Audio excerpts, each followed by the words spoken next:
Ang San Miguel Beermen daw ay merong dalawang malaking trades na gagawin ngayon at involved dito si Wamit Yongson at si Jeron Teng.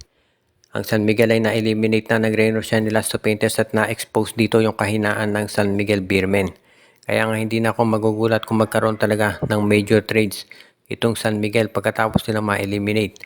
Unang-una na kukuha ng bagong point guard ang San Miguel. Wala na magugulat yan dahil binangko na si Wamit Yongson dito sa playoff game. So, yan na yung senyales talaga na ito bibitawan. Pangalawa, si Jeron Teng ay bibitawan na rin daw ng SMB. Pangatlo, mukhang kinakailangan din daw ng San Miguel kumuha ng bagong scorer at mga wingmen plus big man para dito na tumulong kay Junmar Fajardo. So, yan yung binabalak daw gawin ngayon nitong San Miguel Beermen. Kaya hindi na ako magugulat talaga kung yan ay kanilang paplanuhin.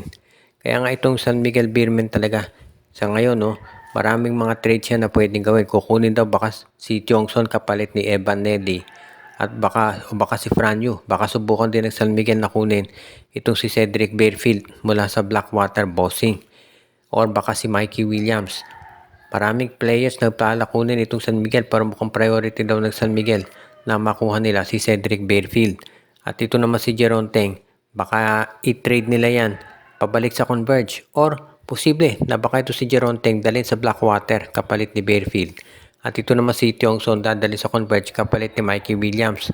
Baka yan yung magiging plano ng San Miguel Beermen. Kung sa bagay, yung pagkakaroon nila ng ganitong issue hindi na nakapagtataka, no? Dahil mukhang problema talaga ng SMB ay yung kanilang mga magiging point guard. Plus sinamit yung Junmar Fajardo, naging problema talaga yung papalit-palit nilang import. Hindi nakatulong dito sa San Miguel. Yung mga talo nila ang dahilan kung ba't sila bumagsak sa twice to beat disadvantage. Kaya nahihirapan ang SMB. Sa ngayon naman, ang team na hindi nahihirapan ay itong TNT Tropa. Kahit down sila sa NLEX, marami naniniwala na kaya pa rin ng TNT na manalo. Kaya nga itong si Bolbol nangunguna ng candidate sa best import. Wala namang magugulat yan talaga, no? Kaya nga ngayon, ito namang TNT Tropa, kinakailangan din syempre na maging mas malakas yung kanilang game kontra sa NLEX Road Warriors. Inaasahan ng marami na malaking makocontribute nitong si Bolbol para masiguro na makapasok na sa semifinals itong TNT. Kapag nagkataon, baka TNT ng matalo itong Magnolia. Kung matatalo ng TNT itong Magnolia or Meralco at papasok sila sa finals, makakalaban nila either Rain or Shine or Barangay Ginebra. Sa tingin ko kaya naman yan ng TNT Tropa. Pero syempre ang focus muna ngayon dito si Coach Chot Reyes ay masiguro na sila ay mananalo dito sa NLEX dahil winner take all yan. Kung sa bagay, ito namang TNT sanay sa ganyang mga sitwasyon at suki na nila ang NLEX pagdating sa playoffs. Palagi nilang tinatalo yan. Kaya nga wala nang nagulat nung itong TNT ay nakagawa ng winner take all kontra NLEX.